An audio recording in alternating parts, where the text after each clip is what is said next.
پیران پیر، پیر دستگیر محمد مصطفیٰ کے شکل و شباہت کی تصویر، علی کا وزیر، پیروں کا پیر،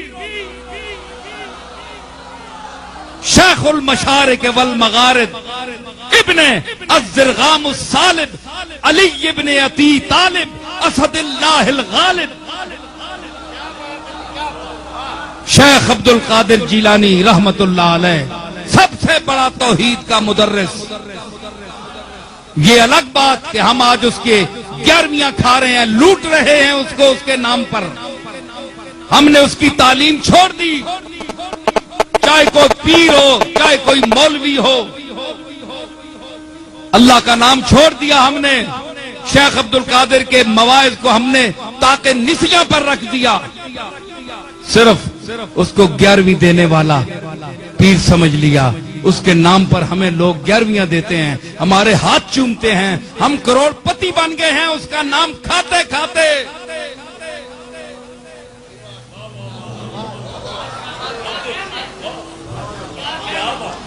او خدا کا خوف کرو، پیران پیر کو اس کے نام پر لوٹنے والوں، چاہے وہ کوئی اولاد ہو چاہے اولاد سے نہ ہو، جب تک تم شیخ اپنے دادا کی تعلیم کو عام نہیں کرو گے، تمہارے اندر برکت نہیں آئے گی، تمہارے چہروں پر تازگی نہیں آئے گی، لوگ ٹوٹ پر تم پروانے کی طرح تم پر نہیں مریں گے۔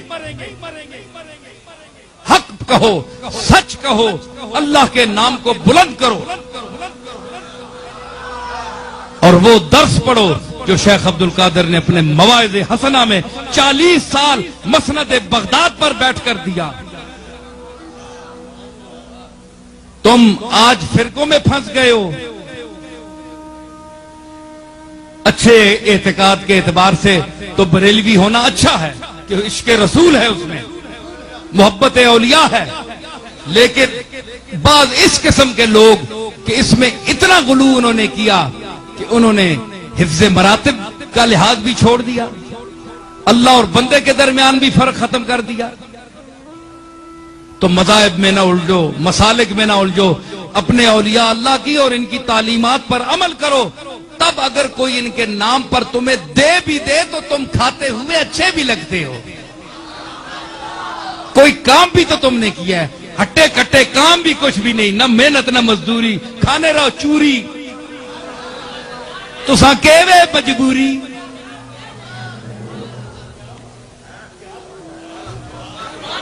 کیا تم سے سوال نہیں ہوگا قیامت کے دن؟ کیا اولیاء اللہ جن کے نام پر تم لوٹ کر سب کو کھا رہے ہو، لوگ تو تمہیں دے رہے ہیں ان کے نام پر، ان سے نہیں پوچھا جائے گا، یہ نہیں پکڑے جائیں گے، تم اور میں پکڑے جائیں گے، ہم پکڑے جائیں گے، جو کھا رہے ہیں، جو لے رہے ہیں۔ عوام تو محبت میں ان کے نام پر دے رہی ہے، لیکن ہم کیا کر رہے ہیں؟ ہم نے کیا ان کے مسلک کو عام کیا، رواج دیا، ان کی تعلیمات کو عام کیا، اپنے ممبر اور محراب پر ان کے مواعظ کو پھیلایا، ان کی کتاب کو سامنے رکھ کر غوث پاک کے خطبوں کا درس دیا؟ کیوں؟ غوث پاک کا درس جو ہے وہ اللہ کا درس ہے، غوث پاک کا مزاج رسول کا مزاج ہے، اور اس کی دلیل ان کا اپنا کہنا ہے، وَكُلُّ وَلِي لَهُ قَدَمٌ وَإِنِّي عَلَىٰ قَدَمِ النَّبِي بَدْرِ الْكَمَالِ۔ وہ مزاج نبوت سے آشنا ہے، وہ مزاج نبوت پر بولنے والا ہے، وہ اللہ کی توحید بیان کرتا ہے، وہ سب کو محتاج کہتا ہے۔ اپنی رونق، اپنا استکبار، اپنی برتری، اپنی بلندی، اس کو چھوٹا کرو، گر جاؤ، گھٹ جاؤ اور مٹی کے ساتھ مٹی مل جاؤ، یہ غوث پاک کا درس ہے۔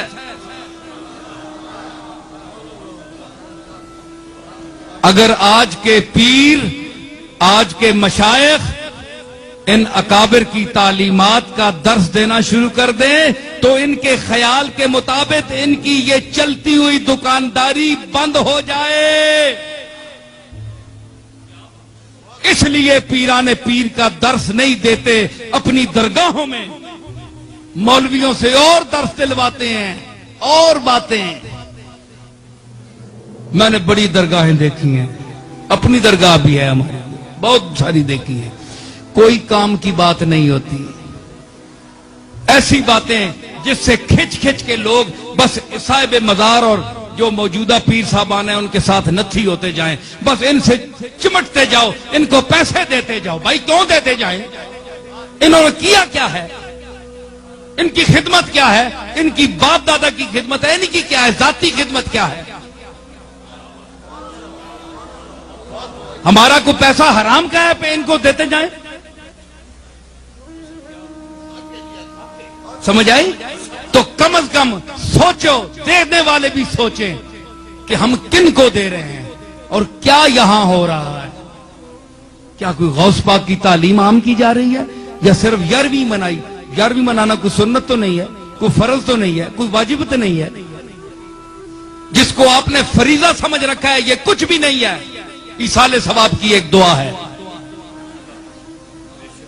اگر کرتے ہیں آپ تو کر سکتے ہیں، لیکن اس کو ایشو بنا کر لوگوں سے جمع کرنا پیسہ اور لوگوں کی خدمات حاصل کرنا، اس کو ذاتی اپنی تعمیر اور مربوں میں اور ذاتی پراپرٹی بنانے میں خرچ کرنا، یہ غوث پاک سے بددیانتی ہے۔